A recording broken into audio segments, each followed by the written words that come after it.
Hi. మొట్టమొదటిసారిగా మన విజయవాడలో క్లాస్ రూమ్ ట్రైనింగ్ అండి. వన్ డే క్లాస్ రూమ్ ఎన్విరాన్మెంట్‌లో ఆఫ్‌లైన్ వెబినార్ జరగబోతుంది. అంటే ఇంట్రెస్ట్ ఉన్న పార్టిసిపెంట్స్ ఈ కింద స్క్రోల్ అవుతున్న నంబర్‌కి రింగ్ చేసుకొని సీట్ బుక్ చేసుకోండి. దీంట్లో ETFs, index funds and mutual funds మీద completely and hand holding experience మీకు ప్రొవైడ్ చేయబడుతుంది. దీని ద్వారా ఏంటంటే మనం అసెట్స్‌ని స్టాక్ మార్కెట్‌లో ఎలా మేనేజ్ చేసుకోవాలి, ఎలా గ్రో చేసుకోవాలి, ఎలా ప్రొటెక్ట్ చేసుకోవాలో అంటే ప్రాక్టికల్‌గా నేర్చుకుంటారు. అండ్ ఇప్పటి వరకు మనం ఆన్‌లైన్‌లోనే మీరు అటెండ్ అవుతున్నారు. ఇక నుంచి మీరు మన విజయవాడ సిటీలోనే అండ్ లైవ్‌లో క్లాస్ రూమ్ ఎన్విరాన్మెంట్‌లోనే నేర్చుకునే ఛాన్స్ దొరుకుతుంది. కాబట్టి ఇంట్రెస్ట్ ఉన్న పార్టిసిపెంట్స్ కింద స్క్రోల్ అవుతున్న నంబర్‌కి పింగ్ చేసి సీట్ రిజర్వ్ చేసుకోండి. Thank you. నమస్తే, నేను Keshav. Welcome to Suman TV. విదేశీ విద్య అంటే ఫస్ట్ వినబడే పేరు అమెరికా. అమెరికాలో లక్షల మంది విద్యార్థులు మన వాళ్ళు చదువుకునేటువంటి పరిస్థితులు వస్తాయని ఎవరో కూడా కల్లో కూడా ఊహించి ఉండరు. కానీ గత 5-6 ఏళ్లుగా చూస్తే ఈ నంబర్ విపరీతంగా పెరిగింది. ఇప్పుడు డొనాల్డ్ ట్రంప్ గవర్నమెంట్ ఫామ్ అయిన తర్వాత మొదటి రోజు నుంచి జరుగుతున్నటువంటి చర్చ ఇమ్మిగ్రేషన్ పాలసీలపైనే జరుగుతోంది. అలానే క్యాంపస్లో పనిచేసేటువంటి చదువుకునేటువంటి విద్యార్థులు అసలు పనిచేసేటువంటి అవకాశమే లేదని తేల్చి చెప్పేస్తున్నారు. ఇది ఒక గడ్డు పరిస్థితి అమెరికా చరిత్రలో అని విశ్లేషిస్తున్న వారు కూడా ఉన్నారు. దీనివల్ల నిజంగా ఎలాంటి ప్రభావం పడుతుంది, అక్కడ ఆ స్థాయిలో చర్యలు తీసుకునేటువంటి వాతావరణం ఉందా లేదా విశ్లేషించేటువంటి ప్రయత్నం చేద్దాం. మనతో పాటు ప్రముఖ ఎన్ఆర్ఐ అలానే అమెరికాలో సీనియర్ అటార్నీగా గుర్తింపు పొందినటువంటి కావేటి శ్రీనివాస్ గారు ఉన్నారు. కావేటి శ్రీనివాస్ గారు నమస్కారం. నమస్కారం సార్, ఏంటి అమెరికా అనేటువంటి ఒక డ్రీమ్ ఇక అది చెరిగిపోయినటువంటి కళ అనేటువంటి అభిప్రాయం వచ్చేస్తుంది. ఇమ్మిగ్రేషన్ విషయాల్లో కానీ, కొత్తగా తీసుకొస్తున్నటువంటి పాలసీల విషయంలో కానీ, ముఖ్యంగా విద్యార్థులు వచ్చేటువంటి పరిస్థితి కూడా అమెరికాకి లేదు అనేటువంటి అభిప్రాయం వస్తుంది. ఒకవైపు ఇక్కడ సెంట్రల్ గవర్నమెంట్ ఏమో విదేశీ విద్యార్థులకి, విదేశాలకు వెళ్ళి చదువుకునే విద్యార్థులకి రాయితీలు ప్రకటిస్తుంది. ఇవాళ కేంద్ర ప్రభుత్వం బడ్జెట్లో కూడా పెట్టారు. కానీ అక్కడేమో రానేమో అంటున్నారు. ఏంటి వాస్తవం ఏంటి, అసలు ఏం జరుగుతుంది అమెరికాలో? ఇక్కడ మనం ఒకటి అర్థం చేసుకోవాలండి. ఇప్పుడు వీళ్ళు అమెరికాలో పెద్ద బిజినెస్ ఏంటంటే ఎడ్యుకేషన్ అనేది. అంటే లక్షలలో స్టూడెంట్స్కి వీసాలు ఇస్తారు, గతంలో ఇచ్చారు, ఇస్తారు కూడా. ఎందుకు వీళ్ళు ఎడ్యుకేషన్ ఒక వ్యాపారం లాగా చూస్తారని. కానీ ఇక్కడ ఏంటంటే మనం వీసా తీసుకొని వెళ్ళేటప్పుడు మనం కౌన్సిలేట్కి చూపించాలి మన దగ్గర కాలేజీ ఫీజులు ఉన్నాయి, లివింగ్ ఎక్స్పెన్సెస్ కూడా ఉన్నాయని మనం అందరం కూడా చూపిస్తామండి. అంటే ఈ విషయం మనం అందరం తెలుసుకోవాల్సిన విషయం. వాళ్ళకేం చెప్తామంటే మేము అక్కడికి వెళ్ళి చదువుకొని మాకు ఫీజులతో పాటు మాకు లివింగ్ ఎక్స్పెన్సెస్ కూడా ఉన్నాయి అని చెప్పి చూపిస్తామండి. చూపించినప్పుడు వాళ్ళు వీసా ఇస్తారు. యూఎస్ఏ కానీ, కెనడా కానీ, ఆస్ట్రేలియా, అన్ని యూరోపియన్ కంట్రీస్కి. అంటే మీరు పబ్లిక్ ఛార్జ్ అవ్వం, మేము అక్కడికి వెళ్ళి వేరే ఇల్లీగల్ పనులు చేయము, లేకపోతే గవర్నమెంట్ దగ్గర మేము ఇన్సూరెన్స్ తీసుకోము. పబ్లిక్ ఛార్జ్ అంటే ఇక్కడ సిటీ వాళ్ళు, మున్సిపాలిటీ వాళ్ళు ఫుడ్ స్టాంప్స్ అని ఇస్తారండి. అంటే పావర్టీ గైడ్లైన్స్ కింద ఉన్న వాళ్ళకి భోజనాలకి వారానికి నెలకు టికెట్ కూడా ఇస్తారు మున్సిపాలిటీ వాళ్ళు, స్టేట్ వాళ్ళు. సో ఇలాంటివి మేమేమి తీసుకోము, పబ్లిక్ ఛార్జ్ అవ్వము అని చెప్పేసి వాళ్ళు నార్మల్గా మనం చూపిస్తేనే వీసాలు ఇస్తారండి. సో ఇప్పుడు మనం అక్కడ చూపించిన మరి బ్యాంక్ స్టేట్మెంట్లు ఇక్కడికి వచ్చిన తర్వాత ఒక సెమిస్టర్ ఫీజు కట్టి మేము మా దగ్గర డబ్బులు లేవు, మేము ఉద్యోగాలకు వెళ్తామంటే ఉద్యోగం చేసుకోమంటారు. ఏమంటారంటే క్యాంపస్లోనే జాబులు చేసుకోవాలి, క్యాంపస్ బయట చేసుకోకూడదు. అది యుఎస్లో అండి. ఒకవేళ యూకేలో, కెనడా, న్యూజిలాండ్ ఆ కంట్రీ లా చూస్తే మీరు 20 గంటలు అవుట్ సైడ్ ద క్యాంపస్ చేసుకోవచ్చు. అంటే that is the law of the land. కానీ ఇక్కడికి వచ్చే వరకు వాళ్ళు ఏం చేశారు, కాలేజీలలోనే పనిచేయండి అని చెప్పి లా పాస్ చేశారు. ఇక్కడికి వచ్చిన తర్వాత మన స్టూడెంట్స్ ఏమవుతున్నాయంటే ఇక్కడికి వచ్చిన తర్వాత వాళ్ళు క్యాంపస్లలో ఉద్యోగాలు లేవు ఫస్ట్ ఆఫ్ ఆల్. రెండో విషయం, మన పేరెంట్స్, మన వాళ్ళు, ఇండియాలో ఉన్న వాళ్ళు అర్థం చేసుకోవాల్సింది ఏంటంటే కోవిడ్ తర్వాత, కోవిడ్ కంటే ముందు ఎలా ఉండేదంటే అండి లా 20 hours మీరు క్లాస్ రూమ్కి వెళ్ళాలి ఫిజికల్గా. కోవిడ్ టైంలో ఏమొచ్చిందంటే పాలసీ, మీరు కొన్ని గంటలు క్లాస్ రూమ్లో ఉండండి, కొన్ని గంటలు ఇంట్లో నుంచి ఆన్లైన్లో చదువుకోండి అని లా తెచ్చారు. అంటే కోవిడ్ టైంలో పూర్తిగా కాలేజీలో క్లోజ్ చేశారు కనుక వాళ్ళు మీరు ఆన్లైన్లో చదువుకోండి అని కోవిడ్ టైంలో చెప్పారు. ఓకే. దాని తర్వాత కొన్ని వెసులుబాటు చేసి ఇమిగ్రేషన్ లాలో ఏమన్నారంటే చాలా యూనివర్సిటీస్కి సరే మీరు క్లాసులు ఆన్లైన్లో కండక్ట్ చేసుకోండి, వారానికి ఒకసారి 2 సార్లు స్టూడెంట్స్ వచ్చి క్లాసులో అటెండ్ అయ్యి అసైన్మెంట్లు తీసుకొని అసైన్మెంట్లు చెయ్యాలని ఆ లా తీసుకొచ్చారండి. ఓకే. అంటే ఇంతకుముందు 20 అవర్స్ క్లాస్ రూమ్లో ఉండేది కూడా తీసేసి మీరు ఇంట్లో నుంచే చదువుకోండి అని పెట్టారు.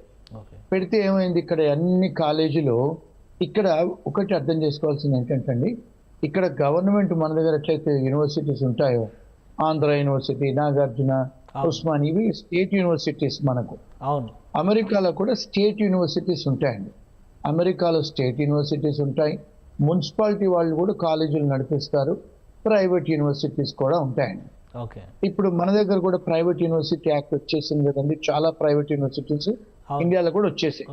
అదే విధంగా వీళ్ళు ప్రైవేట్ యూనివర్సిటీస్ కూడా ఇప్పుడు సెయింట్ జాన్స్ అనేది ఒక సంస్థ, క్యాథలిక్ సంస్థ, వాళ్ళకు యూనివర్సిటీస్ ఉంటాయి, హాస్పిటల్స్ ఉంటాయి. అలాగే ప్రైవేట్ ఇన్వెస్టర్స్ కూడా ఇక్కడ కూడా యూనివర్సిటీస్ పెట్టారు.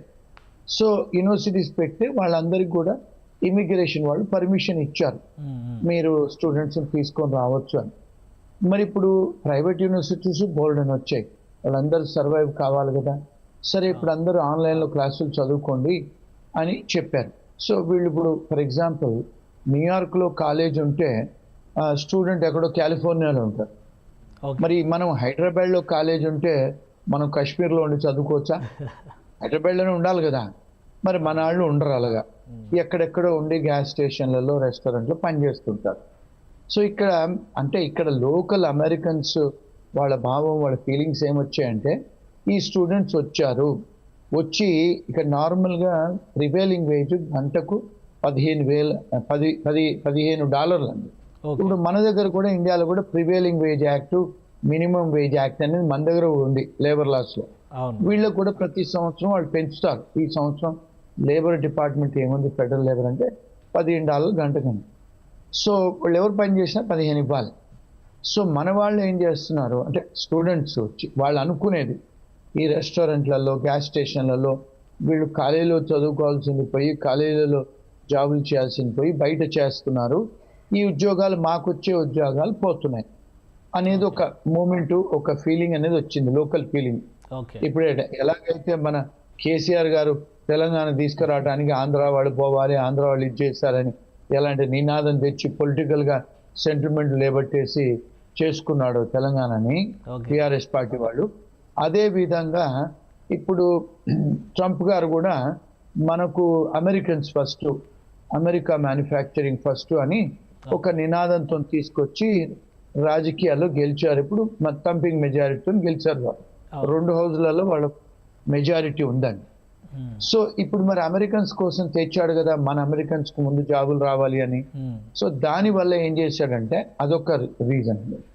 రెండోది ఏమైందంటే, ట్రంప్ గారు మొదటిసారి ఉన్నప్పుడు తను కొన్ని మార్పులు చేశారు, కానీ తన టర్మ్ అయిపోయిన తర్వాత మళ్ళీ బైడెన్ గారు వచ్చిన తర్వాత ఈ గేట్లన్నీ ఓపెన్ చేశారండి. తను ఉన్నప్పుడు ఏం చేశారంటే, ఇప్పుడు ఈ మెక్సికో నుంచి, సౌత్ అమెరికా నుంచి చాలామంది బార్డర్ క్రాస్ చేసి వస్తారు. వాళ్ళందరినీ కూడా తను ఉన్నప్పుడు అరెస్ట్ చేయించాడు. ఆ చిన్నపిల్లలతో వస్తే కూడా చిన్నపిల్లల్ని సపరేట్ చేసి, తల్లిదండ్రులను సపరేట్ చేసి, చాలామంది తల్లిదండ్రులను ఆయన పంపించేశాడు, అంటే పిల్లల్ని ఇక్కడ నుంచి. సో అది చాలా పెద్ద క్రిటిసిజం అయింది. అంటే అది ఒక రకంగా ఇల్లీగల్ ఇమిగ్రేషన్ కిందకి వస్తుంది కాబట్టి మనకు ఆ ప్రాబ్లం ఉండకపోవచ్చు కదా. మన వాళ్ళు కూడా అట్లా ఇల్లీగల్గా వచ్చిన వాళ్ళు ఎవరైనా ఉంటారా? ఉన్నారండి. ఇప్పుడు ఇక్కడ ఏమైందంటే అండి, ఇప్పుడు చాలామంది స్టూడెంట్స్ కెనడాకు వెళ్ళారండి చదువుకోవడానికి వెళ్ళిన వాళ్ళు చదువుకోకుండా 8 లక్షల మంది ఇండియన్ స్టూడెంట్స్ అమెరికా బార్డర్ దాటి అమెరికాకు వచ్చేసారు. ఎట్లయితే మెక్సికన్స్ వచ్చారో మన వాళ్ళు కూడా కెనడా నుంచి బోర్డంత మంది స్టూడెంట్స్ అమెరికాకు వచ్చారు. అందులో పంజాబీ వాళ్ళు ఉన్నారు, గుజరాతీ వాళ్ళు ఉన్నారు, తెలుగు వాళ్ళు కూడా ఉన్నారు. సో మరి ఈ విషయం ఏ మీడియా వాళ్ళు కవర్ చేయరు.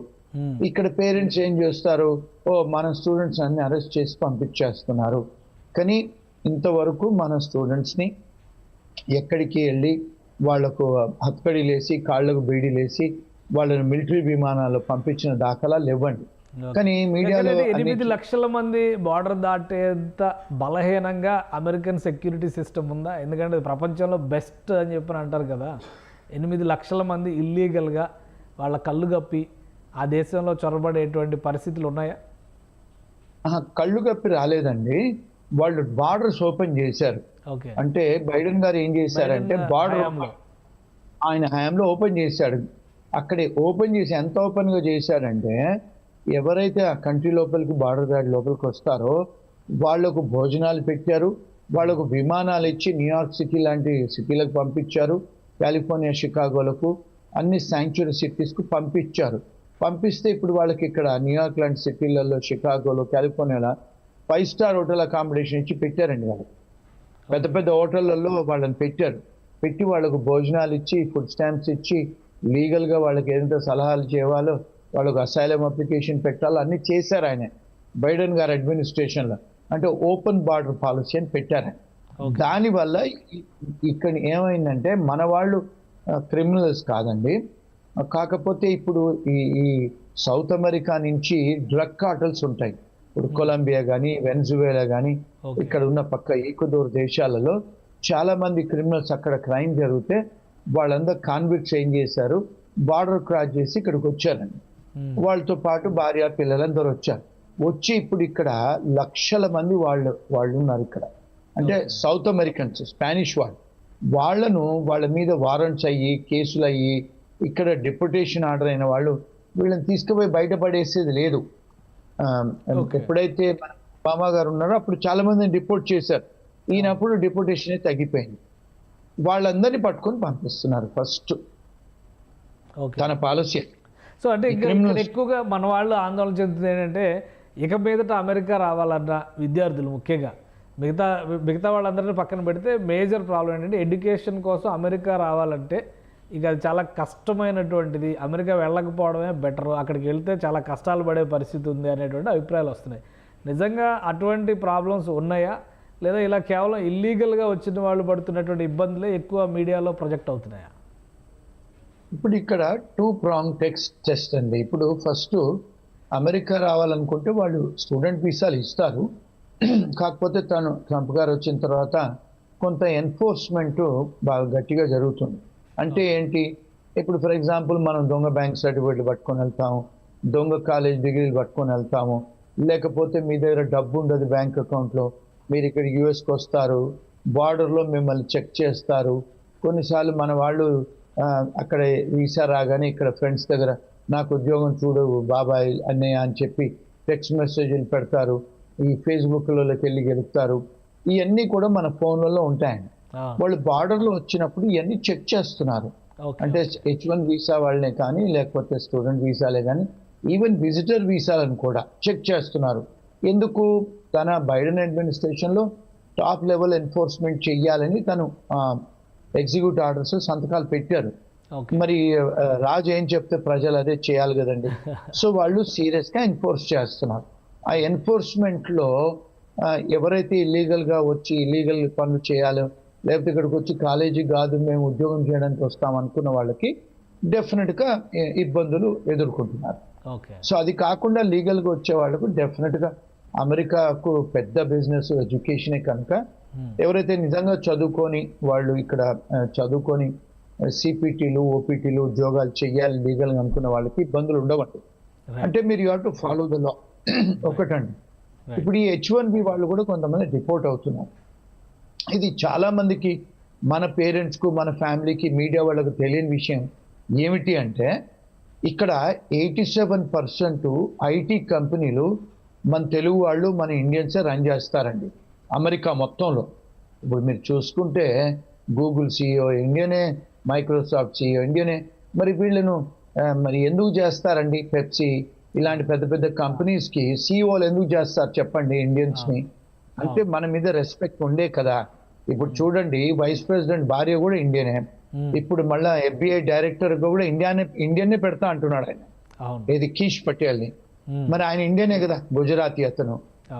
ఇప్పుడు తులసిని, ఆమెను వేరే ఒక గవర్నమెంట్ డిపార్ట్మెంట్కు కన్ఫర్మేషన్ అవుతుంది.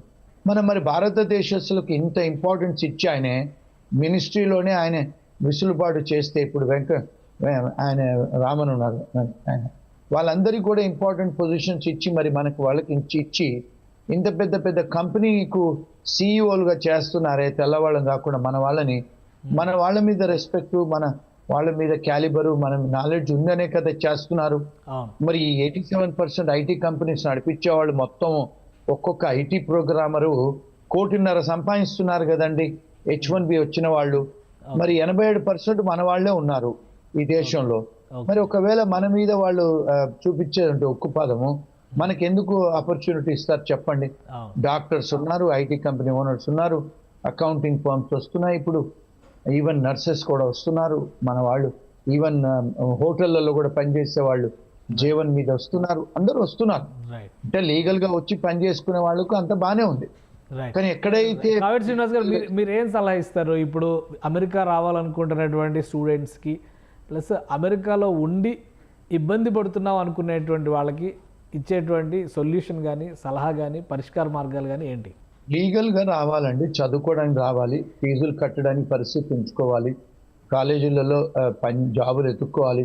కొన్నిసార్లు ఇక్కడ ప్రొవిజన్ కూడా ఉందండి ఇమిగ్రేషన్ లాలో, వాళ్ళకు ఒకవేళ ఆర్థిక ఇబ్బందులు జరిగితే కాలేజ్తో డిస్కస్ చేసి ఈవెన్ వర్క్ పర్మిట్ కూడా అప్లికేషన్ పెట్టుకోవచ్చండి. ఆ ప్రొవిజన్ ఉంది, అంటే బయట ఉద్యోగాలు చేయటానికి ఆ ప్రొవిజన్ ఉంది. రెండోది ఏంటంటే ఈ H1B వచ్చే వాళ్ళు ఇల్లీగల్గా ఆ డాక్యుమెంట్స్, వర్క్ ఎక్స్పీరియన్స్ లెటర్లు ఇల్లీగల్గా రెజ్యూమేలు చేసుకోకుండా లీగల్గా వచ్చేటట్టయితే వాళ్ళకు బాగానే ఉందండి.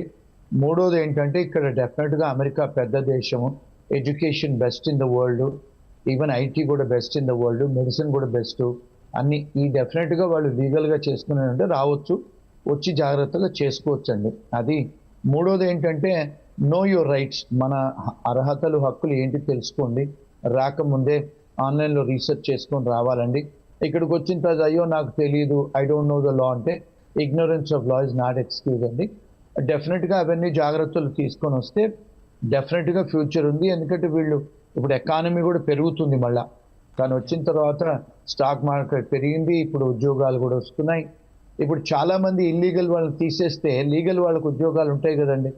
ఇప్పుడు చాలా మంది ఇల్లీగల్ వాళ్ళు వెళ్ళిపోతున్నారు కూడా. సో ఉద్యోగాలు డెఫినెట్గా ఉంటాయి, మంచి జాబులు ఉంటాయి, మంచి లీగల్గా జాబులు చేస్తే ఉంటాయి. మరి ఇప్పుడు ఆల్రెడీ స్టార్ట్ అయిపోయింది కదా, అడ్మినిస్ట్రేషన్ ఎలా ఉంది ఓవరాల్గా? ట్రంప్ అడ్మినిస్ట్రేషన్ చాలా మంది ఆందోళన చెందుతూ ఉన్నారు ఇండియన్స్.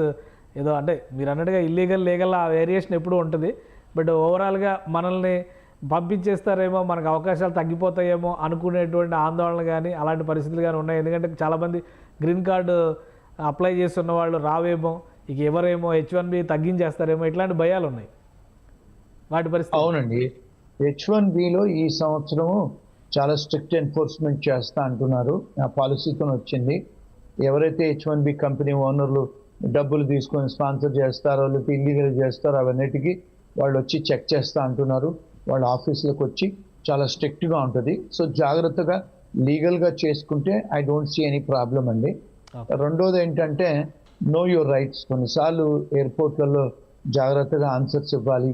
వచ్చిన తర్వాత కూడా వాళ్ళు వచ్చి ఒకవేళ ఇమిగ్రేషన్ వాళ్ళు వచ్చి స్టూడెంట్స్ను పట్టుకునే పరిస్థితులు ఉంటే వాళ్ళు రైట్ టు రిమైన్ సైలెంట్ ఉంది. ఇమిగ్రేషన్ విషయాలు చెప్పే అవసరం లేదు.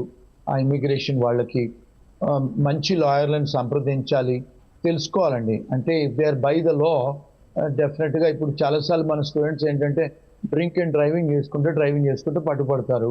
మరి అలాంటప్పుడు ఇబ్బందులు అవుతాయి. వాళ్ళు మొన్న ఒక క్లయింట్ ఫోన్ చేసి డ్రింక్ అండ్ డ్రైవ్ చేస్తున్నాడు, పోలీసుడు ఆపాడు.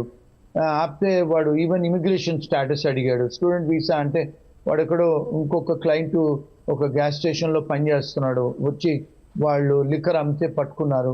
అడిగారు నీకు రైట్ టు వర్క్ ఉందా అంటే లేదంటే వాడు ఈవెన్ ఆ టికెట్లోనే రాశాడు నో వర్క్ పర్మిట్ ఉందని, నో వర్క్ పర్మిట్ అని.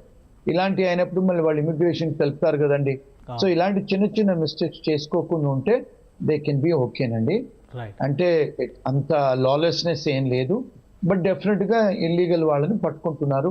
ఎవరికైతే వారెంట్స్ ఉన్నాయో వాళ్ళ మీద కేసులు ఉన్నాయో స్పానిష్ వాళ్ళ మీద బాగా టార్గెట్ చేస్తున్నారు, పట్టుకొని వాళ్ళని రిపోర్ట్ చేస్తున్నారు. Right. Thank you Kaveti Srinivas గారు, న్యూయార్క్ నుంచి అప్డేట్స్ ఇచ్చినందుకు. ఇది అమెరికాలో పరిస్థితి, ఇక్కడ జరుగుతున్నటువంటి ఆందోళనకి సంబంధించి కావేటి శ్రీనివాస్ గారు ఒక క్లారిటీ ఇచ్చారు. ఇల్లీగల్గా వచ్చిన వాళ్ళు, ఇల్లీగల్గా పని చేయాలని ప్రయత్నం చేస్తున్న వాళ్ళు మాత్రమే ఇబ్బంది పడుతున్నారు. మిగతా అంతా కూడా సవ్యంగానే ఉంది. అలానే అడ్మినిస్ట్రేషన్లో ట్రంప్ భారతీయులకి చాలా ప్రాధాన్యం ఇస్తున్నటువంటి పరిస్థితి ఉంది. ప్రధానంగా గత బైడెన్ ప్రభుత్వం తీసుకున్నటువంటి నిర్ణయాలను సరిచేసేటువంటి క్రమంలోనే ఇమిగ్రేషన్ పాలసీల విషయంలో స్ట్రిక్ట్ ఎన్ఫోర్స్మెంట్ జరగబోతుంది. అలానే రాబోయే రోజుల్లో H1B వీసాలకు సంబంధించి కానీ, స్టూడెంట్ వీసాలకు సంబంధించి కానీ నియమ నిబంధనలు కఠినతరం చేస్తారు. అక్కడికి వెళ్లే ముందే నియమాలు, ల్యాండ్ లాస్ కూడా తెలుసుకుంటే ఎలాంటి సమస్యలు రావు. ఇగ్నోరెన్స్ అనేదాన్ని యాక్సెప్ట్ చేసేటువంటి పరిస్థితి ఉండదు అని హెచ్చరిస్తున్నారు. సో అమెరికాలో ఉన్నటువంటి తెలుగు వాళ్ళు అప్రమత్తంగా ఉండాలి, చట్టాల గురించి తెలుసుకోవాలి, అలానే వైలేషన్స్ విషయంలో జాగ్రత్త వహించాల్సినటువంటి అవసరం ఉంటుంది. ఇక అమెరికా వెళ్ళాలని ఆశించే వాళ్ళు ముఖ్యంగా ఫైనాన్షియల్ స్టేటస్ పైన ఫోకస్ పెట్టాలి. అక్కడికి వెళ్ళి ఏదో ఒక ఉద్యోగం చేసుకుందాం అనేటువంటి వాతావరణం ఉండకపోవచ్చు. క్యాంపస్లో దొరికేటువంటి జాబ్స్ మినహా మిగతా అవకాశాలు చాలా తక్కువగా ఉంటాయనే విషయాన్ని అర్థం చేసుకున్న తర్వాతే అమెరికా ప్రయాణానికి ప్రణాళిక వేసుకోవాల్సిన అవసరం ఉందని కావేటి శ్రీనివాస్ గారి మాటలను బట్టి అర్థమవుతుంది. ఇది స్పెషల్ డిస్కషన్. Keep watching.